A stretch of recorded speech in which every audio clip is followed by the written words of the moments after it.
So, guys, Bishop Coker has described how broken Nigeria is under the leadership of Tinubu. We were complaining that Buhari took us 50 years backwards. One keeps wondering, how many years is this current administration going to take Nigerians backward? Take a look at this. Look, this is a broken nation, a severely broken nation, a severely fractured nation. The evidence is before all of us. What we have been doing in the name of politics is just picking up the pieces. The entire country is littered, with broken dreams, broken hopes, promises made and promises never fulfilled. Indeed. So, guys, honestly, the state of the nation is very rough at the moment, and people are beginning to speak up fearlessly. They don't care to know who is there or who is sitting in Aso Rock. The truth has to be told. Nigeria is fast moving backwards, even more than it did during the time of Buhari. I want you to take your time and listen to what Reverend Coker got to say in this video. Honestly, he came raw, without fear or favor. Take a look at this. Why do you think we need healing? Look, this is a broken nation, a severely broken nation, a severely fractured nation. The evidence is before all of us. What we have been doing in the name of politics is just picking up the pieces. The entire country is littered, with broken dreams, broken hopes, promises made and promises never fulfilled.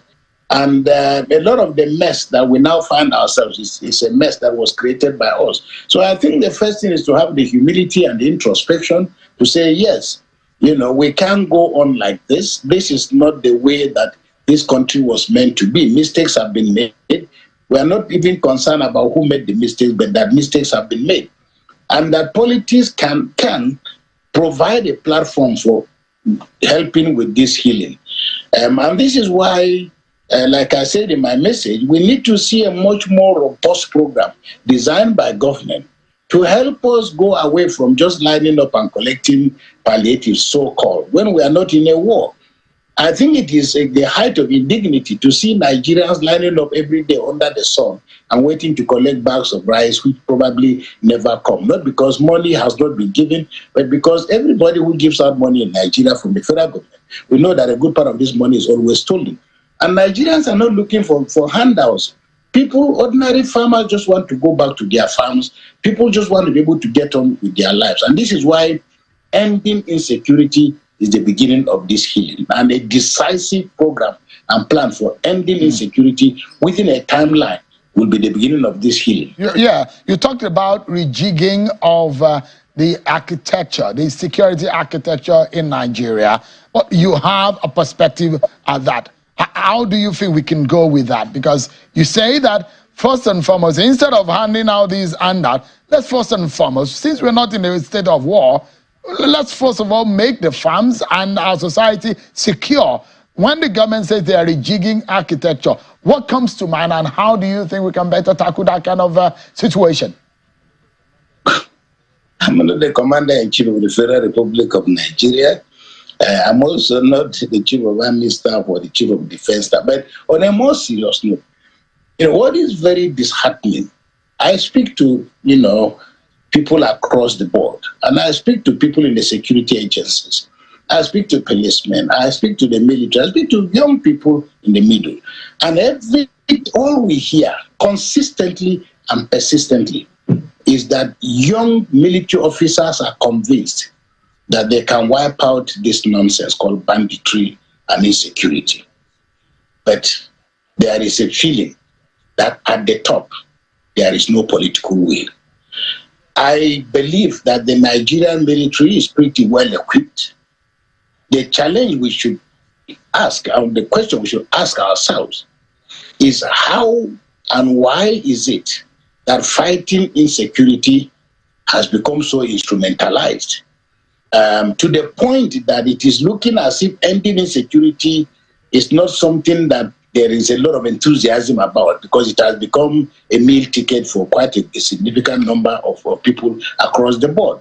And I think that the president has the opportunity that whatever it is that he dreams of doing, and I think that they have wonderful ideas, but it is important, and I don't think the president needs me to say this, but I think it needs to be said that without a secured nation, without a return of a certain level of feeling of dignity and a sense of belonging, as we said in our constitution, all the dreams that we may have about our roads and so on and so forth will come to nothing.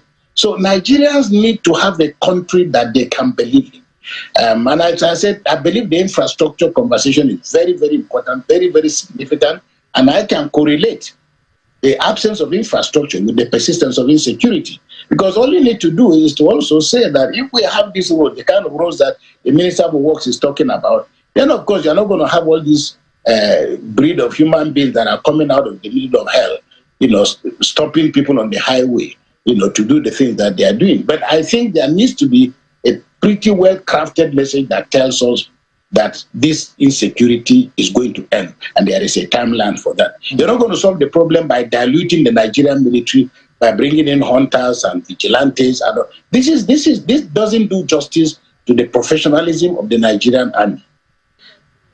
Indeed, there are over 300 or 500 or maybe more than 500,000 abandoned projects that litter this country. It's a testament, to the brokenness of our country. The very fact that hundreds of Nigerian citizens are still in captivity is evidence of the brokenness of our society. The evidence that the country is actually, in the last 10 or more years, has become almost a graveyard of sorts. And that we're burying people in their hundreds, and we're not in a war. We don't need to look any further to explain how broken our country has been. And to say this is not to ascribe blame to an individual or to a particular government, is that we need to return to the scene of the crime to see the range of opportunities that we miss. And that's why I mentioned in my message that when we say the things we say, we're not saying it to attack a government. And from where I stand, I have for the last 40 years paid quite a lot of attention to thinking and reflecting about the history, the progress, the culture, and where Nigeria should be going. So my messages are never really flippant, and I don't beg people to agree with me. I allow for the fact that many people will find areas of disagreement with the things I say, but we cannot quarrel with the fact that ours is a nation that desperately is in need of healing. And I think the right time is now, especially from the kind of things we are hearing that government is trying to do. A nation needs to heal, before we can enjoy the infrastructure that your previous speaker spoke about. All right, Bishop. Yeah. So when you talk about this healing, where do we start from? I mean, reading your book, Witness to Justice, and some of the things that you have highlighted and documented in the book gives an understanding of some sections of our history on our past not so far. Where do we start this healing from? Is it something that the present government can begin, and how can he start it? Well, first, I have published 2 other books after Witness to Justice, and they all speak to some of the issues about why national cohesion is so important. And it's not a question of where to start. It is really a question of even developing the will to start. Because if we develop the will to start, then we can begin to map out strategies. It's not something that government can do. And the government, of course, always likes to say that government cannot do everything. It is the case. Because if we map out where we really want to go, then we can assign roles and responsibilities to individuals, to families, and to communities.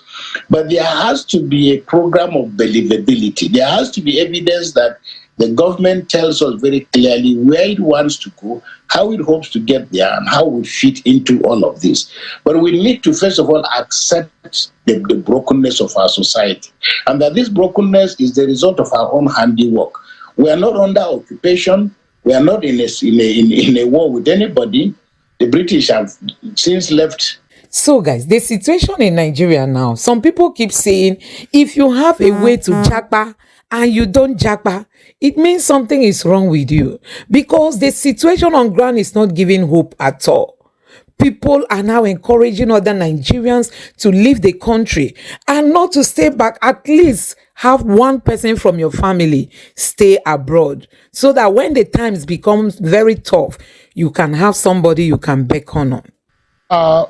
Bishop, I mean, these are very deep stuff, and I'm wondering, just maybe we saw what happened in South Africa in the post-apartheid era, and maybe, just maybe, the how many hours is it, the 3 or the 4 hours may come into function. Whether or not you talked about national integration in your message, just maybe there might be a national reconciliation such that people will come to the table, agree per things, like you said, Nigerians will walk out of the room knowing full well that they've laid all this burden off their chest. Is that the kind of situation you're proposing?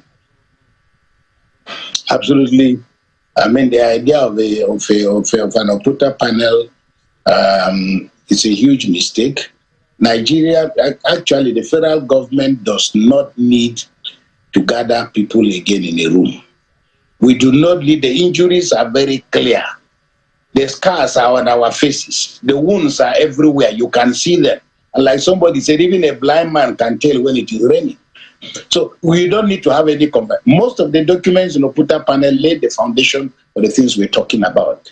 The so-called 2014 political reform, political conference, taken together with what we did in 2005, 2004, there's enough documentation. And frankly, as far as I'm concerned, a government that is really serious, all it needs to do is to set up a small team of political scientists, economists, and people to just sit down, edit some of those documentation, and provide the country with a roadmap as to where to go. So you don't need to call.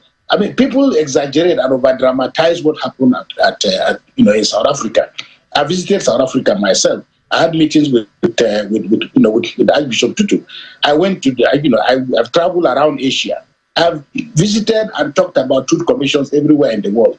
They're never really meant to solve the problems that we always think. Everywhere you've had any of these conversations, the problem has always been that governments have never been able to develop the political will to carry through, with the things that need to be done. So, but a lot of the ingredients, everything is already, pretty well laid out. It's just a question of how and where government wants to look. But there is enough material. You don't need to call a confab. You don't need to call people in the room. All you need to do, the documents are there. You can dust them up. And there is enough material for charting a way forward across the board for this country beyond the purview of politics. I mean, if you take a place like northern Nigeria, a lot has been said. Not very little needs to be added. The Northerners have ruled this country more than any other group of people, if you want to use that category. And if you want to say Muslims have governed this country more than any other, you can use that category. But how do you explain the fact that on almost every index of human survival, northern Nigeria is still embarrassingly coming last? How do you explain the fact that geographically, geopolitically, the whole scene of the crime of banditry and kidnapping and all that is rotten and evil and inhuman is taking place within the confines of northern Nigeria? This calls for northerners to speak to themselves, but of course it also speaks to those who are, who hold the reins of power. But for me as a Christian, I shouldn't be here in northern Nigeria feeling that because I'm worshiping a religion that is different, therefore there are rights that shouldn't come to me, so simply because of religion. Or you go somewhere else, that Muslims are not necessarily in the majority. To be a minority simply means to be out of the loop of power and loop of, the loop of opportunity. Yeah. So, guys, you have seen it for yourself. Honestly, there is fire on the mountain. Nigeria is not getting better at all. The Minister of Power came out to tell Nigerians that he is going to increase the price for light, power, and one of his concerns and one of the things he was pointing out is that Nigerians leave their freezers on while going to work. I don't know, is it only in Nigeria that you have to off your freezer while going to work? In the developing world, nobody is ever told to off his freezer or his fridge because you want to save power. Anyway, they promise us that they are going to give us power under the Buhari's administration. And even up till now, under Tinubu's administration, we are yet to see the power come. So, guys, I don't know what you make of this administration. I don't know what you think of this current administration. They say we should endure, but they are not ready to endure themselves. Let me know what you think about this in the comment section below. Please don't forget to subscribe to the channel and turn on the notification bell. Thank you.